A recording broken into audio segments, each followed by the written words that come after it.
What if I told you that one mistake, the same mistake you keep repeating, might be the very thing making you believe God has given up on you? You prayed. You promised. You tried to change. But then, you failed again. And now the voice in your head whispers, God must be tired of me. But what if that voice is lying to you? Stay with me for a moment, because the truth might completely change how you see your failure. Look at this moment. A person sitting there, broken, ashamed, feeling like they disappointed God again. Maybe that person is you. You wake up in the morning determined to do better. You tell yourself, today I will change. But by night, you fall again. The same habit, the same mistake, the same weakness. And the worst part isn't the failure. The worst part is the guilt. Because deep inside, you think, a real Christian wouldn't keep failing like this. So you start pulling away from God. You pray less. You read less. You hide. Not because you hate God, but because you feel unworthy to stand near Him. But here's something most people never realize. The biggest lie the enemy tells believers is not, God doesn't exist. The biggest lie is, God is disappointed in you. Think about that. If the enemy can't stop you from believing in God, he will try to make you believe God is tired of you. Because once you believe that, you stop running to God, and you start running away from Him. But something powerful happens in this picture. The person says, I failed again. But Jesus doesn't step back. He steps closer.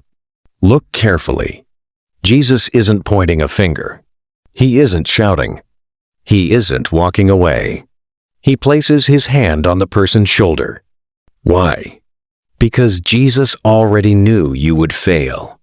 Before you were even born, He knew every mistake you would ever make. And yet, He still chose the cross.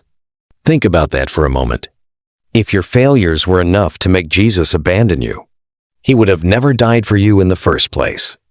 But He did, which means something powerful. Your failure did not surprise God, and it did not cancel His love. Let's talk about something psychological. When people feel shame, they hide. Adam and Eve did it in the Garden of Eden. The moment they sinned, they ran and hid from God. But did God stop looking for them? No. God walked into the garden and said, Where are you? Not because He didn't know, but because He wanted them to come back. And the same thing happens today. When you fail, your mind tells you, stay away from God until you fix yourself. But God says, come to me exactly as you are. Now let's think logically. If God only loved perfect people, no one would qualify. Every hero in the Bible failed. Moses failed. David failed. Peter failed. Peter denied Jesus 3 times. 3. Yet Jesus still restored him. Why? Because God doesn't look at your last mistake. He looks at your heart. Are you still trying? Are you still coming back?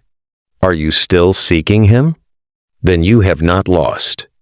Imagine sitting there, like the person in this image, saying quietly, Jesus, I failed again.